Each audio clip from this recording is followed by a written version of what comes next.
Salom qadrdon muxlislar, kanalimizga xush kelibsiz. Bugun faqat eng muhim va tezkor futbol yangiliklari haqida gaplashamiz. Bizni qo'llab-quvvatlash uchun obuna bo'lishni va like bosishni unutmang. Siz tayyor bo'lsangiz, biz hoziroq boshlaymiz. Dunyoning eng yaxshi o'ng qanot himoyachilaridan biri Realda o'ynamoqchi. Trent Alexander-Arnoldning o'tgan yozda Liverpooldan Realga o'tishi u qadar muvaffaqiyatli chiqmadi va Enfield sobiq yulduzi uchun vaziyat yanada yomonlashishi mumkin. Time xabariga ko'ra, Ashraf Hakimi Bernabeuga qaytishga tayyor. 27 yoshli marokashlik o'ng qanot himoyachisi Madrid klubi tarbiyalanuvchisidir. U 2020-yilda klubni tark etgan. Afrikalik himoyachi ushbu mavsum parijliklar tarkibida 24 ta o'yinda 3 ta gol urdi va 7 ta golli uzatmani amalga oshirdi. Guardiola inqilobi, Cityda katta Tozalov va Husanov atrofidagi yangilanish. Manchester City klubi rahbariyati o'tgan mavsumdagi kutilmagan pasayishdan so'ng boshlangan tub islohotlarni yangi bosqichga olib chiqmoqda. Jamoaning sport direktori Ugo Viana boshchiligida tarkibni yoshartirish va yangilash jarayoni shiddat bilan davom etmoqda. Zamin.uz nashri shaharliklar lagerida kutilayotgan katta Tozalov va o'zbek futbol muxlislari uchun faxrli bo'lgan yangiliklar tafsiloti bilan bo'lishadi.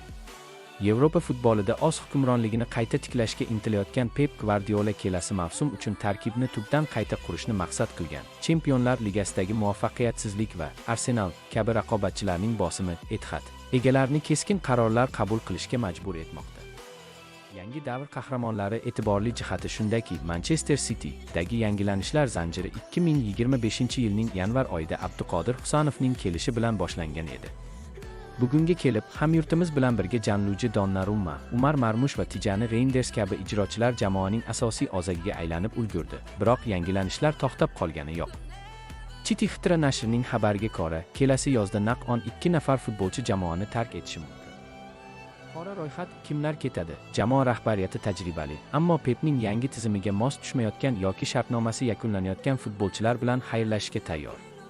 Mudofaa chizigi, shartnomasi tugayotgan Nathan Ake va klub afsonasi John Stones uchun City'dagi faoliyat yakuniga yetayotgandek. Interda ijarada porlayotgan Akanji ham Italiyada qolishni istamoqda. Akademiya tarbiyalanuvchisi Rico Lewis esa doimiy o'yin amaliyoti ilinjida boshqa klubga o'tishi ehtimoli yuqori.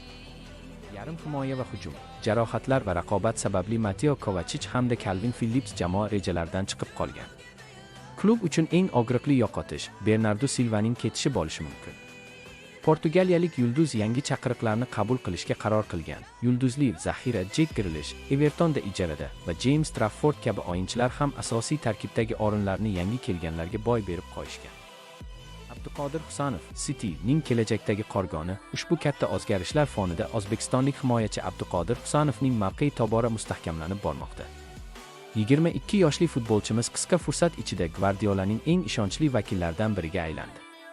Ekspertlarning fikricha, Manchester City'ning kelajakdagi himoya chizigi aynan Husanov atrofida shakllantiriladi.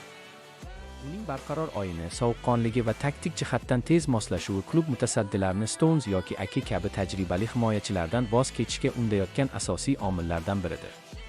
Aziz futbol ishqibozlari, sizningcha Guardiolaning 12 nafar futbolchi bilan xayrlashish qarori to'g'rimi?